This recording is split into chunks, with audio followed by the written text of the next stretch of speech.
आप देख रहे हैं school to you YouTube channel.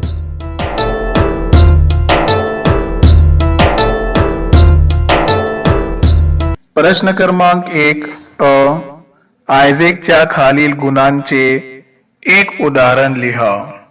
इस प्रश्न का अर्थ यह होता है कि आयज़ैक की मंदरजा झैल खूबियों की एक मिसाल लिखो।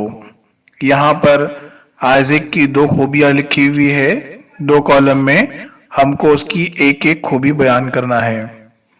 तो पहला सवाल है, पहली खूबी है आयझॅकचा चौकसपणा, यानी आयझॅक का चौकन्नापणा, हुशारपणा, आसपासच्या घडामोडी बद्दल कुतूहल। उसकी मिसाल ये है कि आसपास के बदलाव और तब्दीली के बारे में दिलचस्पी। कॉलम नंबर 2 में है आयझॅकचा बोलकेपणा, यानी आयझॅक बातूनी है। ये खूबी की मिसाल, दिवसभर आजीला खूब प्रश्न विचारने, दिन भर दादी जान को बहुत सवालात पूछना, ये इस खूबी की मिसाल है।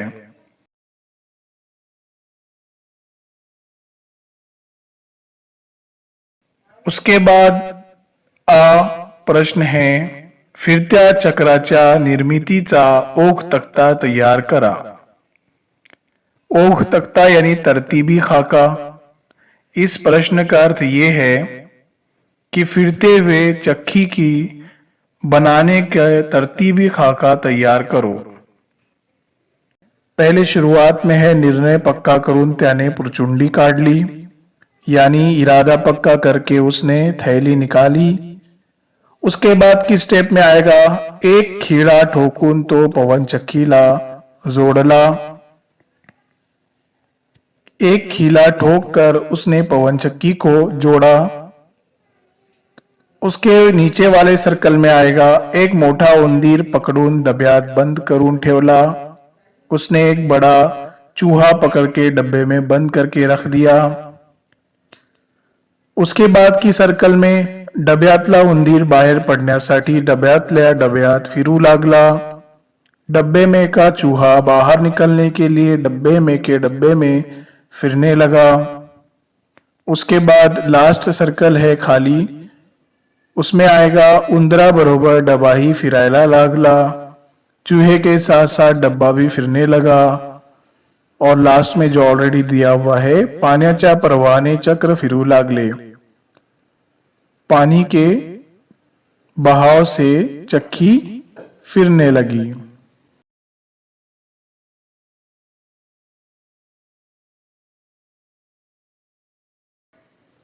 प्रश्न ई, आयझॅकचे खालील बाबतीतील विचार लिहा। इसका अर्थ ये होता है कि आयझॅक के मंदरजा झैल बातों में क्या ख्याल थे, लिखो। पहला ख्याल, पाण्याबाबतचा विचार।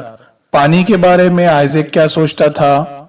उसका जवाब है, हवेत जर ढग पडवण्यासाठी शक्ती आहे तर तिचा उपयोग करून घ्यायला पाहिजे। हवा में अगर बादलों को लेकर जाने की ताकत है तो उन्हें हमें इस्तेमाल कर लेना चाहिए। नंबर 2, हवे बाबतचा विचार। हवा के बारे में आयझॅक क्या सोचता था? उसका जवाब है, दगड गोट्यांना आपल्या बरोबर वाहून नेण्याची शक्ती जर वाहत्या पाण्यात आहे तर मग पाण्याकडून आणखी काही काम करून घेता येईल।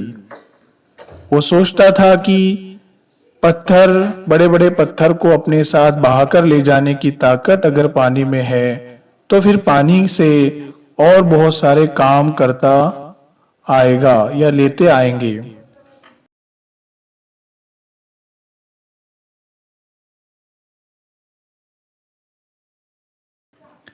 प्रश्न क्रमांक 2 है, खालील वाक्यातून आयझॅकचे कोणते गुण दिसून येतात ते कंसातील यादीतून शोधून लिहा। इस सवाल का मतलब ये होता है कि मंदरजा झैल जुमलों से आयझॅक की कौन सी सिफतें दिखाई देती है, वो सिफतें कौस में दिए हुए लफ्जों में से ढूंढकर तलाश करके लिखो।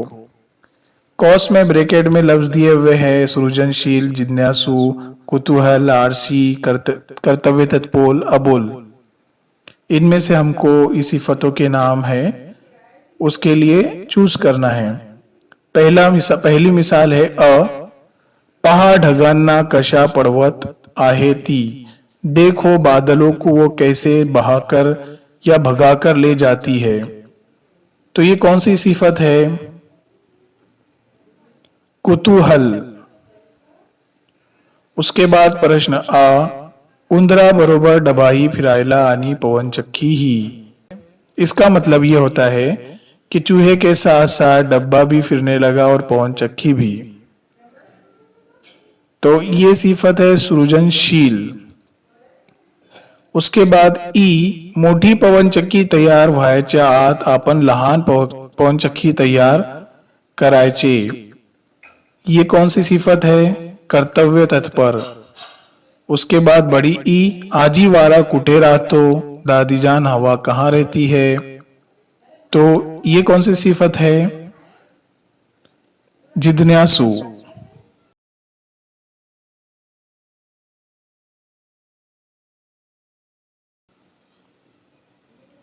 उसके बाद प्रश्न क्रमांक 3 है कारणे लिहा यानी वजूहात लिखो। उसमें प्रश्न आजीला राग आला कारण, दादीजान को गुस्सा आ गया, वजह क्या वजह थी गुस्सा आने की? आयझॅक चे तऱ्हेवाईक बोलणे आणि वागणे तिला पसंद नव्हते। आयज़ैक का इस तरह से बोलना और पेश आना उसको पसंद नहीं था, इसलिए गुस्सा आ गया था। उसमें प्रश्न है आजीने आयझॅकला दुसऱ्या गावच्या शाळेत टाकले कारण, दादीजान ने आयज़ैक को दूसरे गांव के स्कूल में डाल दिया, वजह क्यों डाला था? मुलाने नीट शिकावे सवरावे असे तिला वाटत होते। बच्चे ने अच्छा पढ़ना लिखना चाहिए ऐसा उसको लगता था। उसके बाद प्रश्न क्रमांक 4 खालील वाक्य प्रचाराचा व म्हणीचा योग्य अर्थ शोधा व लिहा। मंदरजा झैल मुहावरों का मुनासिब मतलब तलाश करो और लिखो। यहाँ पर एक मुहावरा दिया हुआ है, उसके 4 मतलब दिए हुए, उसमें से सही मतलब निकालकर हमको लिखना है। तो पहला है चैन न पड़ने, यानी चैन न पड़ना, बेचैन हो जाना। तो इन तीनों ऑप्शन में से सही ऑप्शन रहेगा तीसरा अस्वस्थ होने। इसको आप उत्तर डाल के अपने नोटबुक में लिखिए। प्रश्न मुलाचे पाय पाळण्यात दिसतात, बच्चों के पैर झूले में ही दिखते हैं, इसका मतलब क्या है? इसका सही मतलब नंबर 2 पर है बालवयातच त्याच्या भविष्यातील कर्तृत्वाची चुणूक दिसणे, कि बचपन में ही उसके मुस्तकबिल की कुछ निशानियां दिखती है।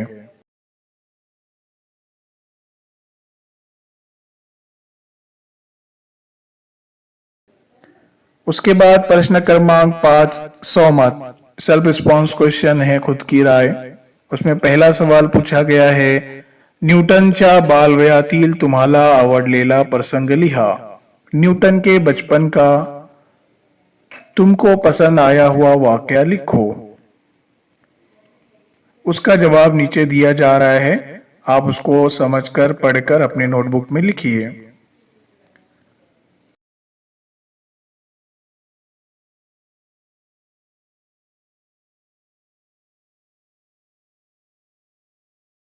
सहमत में से दूसरा प्रश्न पूछा गया है मोठेपणी तुम्हाला कोण व्हावेसे वाटते, त्याविषयी तुमचे मत साधारण शब्द बद्ध करा। इसका अर्थ ये होता है कि बड़े होने के बाद आपको क्या बनना है उसके बारे में अपने ख्याल को लिखो। उसका जवाब भी मिसाल के तौर पर नीचे दिया जा रहा है, आप उसको लिख सकते हैं। वीडियो अच्छी लगी हो तो लाइक जरूर करें।